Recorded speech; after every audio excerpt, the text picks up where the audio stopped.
है उसका बहुत बड़ा मोल है कि नहीं है? आप लोगों ने अपना मत दिया, मुझे लग रहा है बिना देखे वोट दे दिया। आप लोगों ने दिया था कि नहीं दिया था? बिना वोट देखे वोट दे दिया। तो मैं वादा किया था बचाओ भाई से चुनाव में भी कि भैया जैसे चुनाव बीत जाएगा आप जिता दीजिए और जीतने के बाद आपका भाई आपके बीच में जरूर आएगा। बहुत बहुत धन्यवाद। चलिए आज एक कहानी बाबा साहब का जीवन से सुना करके मैं अपने वाणी पर अंत दूंगा। मैं भी थका हूँ, बहुत चला, सासाराम में था, करहगर था, भभुआ था, अभी मोहनिया में हूँ, फिर सासाराम में जाना है, तो बहुत सारा जगह आज रात भर चलना है। तो बहुत जल्दी मैं चला जाऊंगा।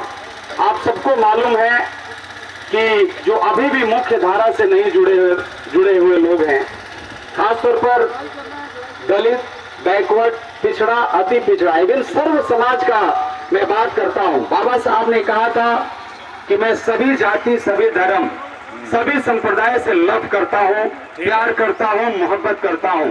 मेरा किसी भी जाति, किसी भी धर्म और किसी भी संप्रदाय से लड़ाई नहीं है। बाबा साहब ने जो संविधान लिखा मेरे मित्रों, वो सभी के लिए लिखा। सभी लोग जो भारत देश में रहते थे सभी लोगों के लिए लिखा। एक चीज और आप लोग को मालूम होगा कि बाबा साहब ने केवल हम ही लोग के लिए नहीं बल्कि भारत देश में रहने वाला जो जानवर है उसको भी सुरक्षित किया संविधान लिख करके। तो आज बहुत बड़ा सौभाग्य है कि बाबा साहब के बनाया हुआ संविधान का ये देन है कि गरीब बाप का बेटा आज आपके बीच में खड़ा है और आवाज बाबा साहब ने मुझे दिया, हमें चलने का रास्ता बताया। आप सबको मालूम होगा बाबा साहब के 4 बच्चे बिना दवा के दुनिया से चल बसे।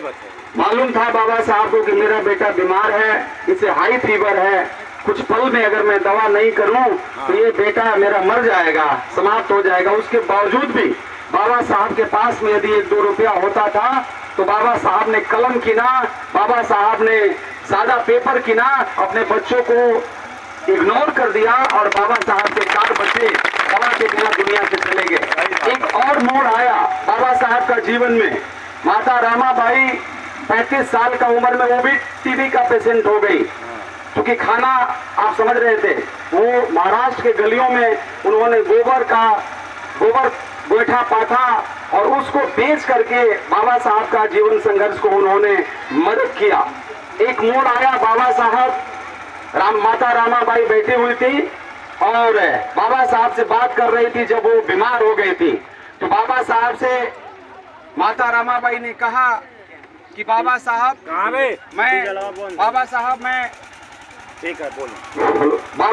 मैं कुछ पल में दुनिया से चली जाऊंगी, मैं आपका पत्नी हूँ, ये मेरे लिए बहुत बड़ा सौभाग्य है। जब कभी कोई आपका नाम लेगा, दुनिया वाला नाम लेगा, तो मेरा नाम स्वतः आपसे जुड़ जाएगा। मैं बहुत बड़ी पढ़ी लिखी औरत नहीं हूँ। बाबा साहब, मैं आपका पत्नी होने के नाते आप दुनिया के हर स्कूल में, हर कॉलेज में आपने धमाल मचाया, यही मेरे लिए बहुत बड़ा सौभाग्य था। बाबा साहब, मैंने आपसे आपका पत्नी होने के नाते मैंने कभी भी साड़ी अच्छा नहीं मांगा, मैंने नथनी नहीं मांगा, मैंने कभी हार नहीं मांगा, गहना नहीं मांगी, पायल नहीं मांगा कि आप मुझे ला के दे दो। लेकिन बाबा साहब, हो सकता है 1 सप्ताह में, हो सकता है 1 महीना में मैं दुनिया छोड़ के चली जाऊंगी, लेकिन एक वचन मैं आपसे आज मांगना चाहती हूँ। बाबा साहब ने कहा, रामा ऐसे मत कहो, अभी मुझे तुम्हें जरूरत है, अभी मुझे बहुत संघर्ष करना है, तुम्हारी मदद की मुझे मेरे जीवन में बहुत जरूरत है।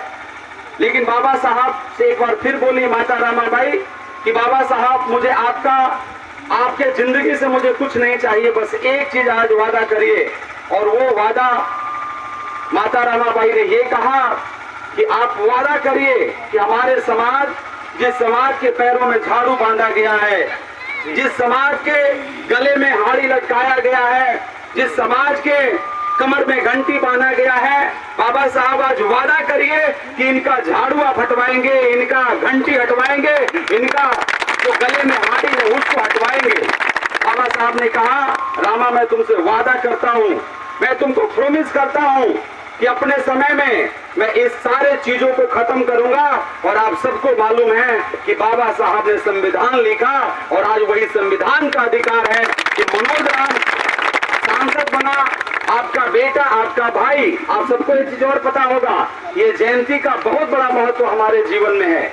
आप सबको मालूम होता, आज से 25-30 साल पहले हम लोगों ने देखा है, 25-30 साल पहले गांव में, हमारे दलितों गांव में, जहां दलित रहते हैं, महादलित रहते हैं, उसमें खोजा जाता था कि कौन भाई है कि इस चिट्ठी को पढ़ सके। नहीं मिलता था लोग पढ़ने वाला। लेकिन बाबा साहब का जयंती का फल है, बाबा साहब का बताया हुआ मार्ग है, बाबा साहब का बलिदान, संघर्ष का ये देन है कि आज किसी भी गांव में चले जाइए। मैं तो कहता हूं कि आपको मालूम नहीं होगा, बिहार प्रदेश में मैट्रिक का रिजल्ट आया, आज मैं बोल रहा हूं, उसको रिकॉर्ड करिए। बिहार प्रदेश में मैट्रिक का रिजल्ट आया और टॉप 10 में 6 बच्चे रोगदास जाति के बच्चे ज्यादा लोग। ये आज हमारी औकात है कि हम यही नहीं बल्कि स्टेट लेवल में आने वाला कोई भी ऐसा चीज है जिसमें हमारे बच्चे आगे बढ़ रहे हैं। किसी भी गांव में चले जाइए, 1-2 बच्चे ग्रेजुएशन नहीं है, सैकड़ों बच्चे हमारे पढ़ रहे हैं, आगे बढ़ रहे हैं, डॉक्टर बन रहे हैं, इंजीनियर बन रहे हैं, डीएम बन रहे हैं, एसपी बन रहे हैं और आने वाला दिन में और हम आगे बढ़ेंगे। बाबा साहब का ये देन है, इसलिए हम सब लोगों को आज जश्न मनाना चाहिए। मेरे मित्रों, आप सबको मालूम होगा, मेरी कहानी आप सबको पता है। मेरे पिताजी अनाथ थे 3 साल की उम्र में। मेरे पिताजी का दादा दादी मेरे दुनिया से चल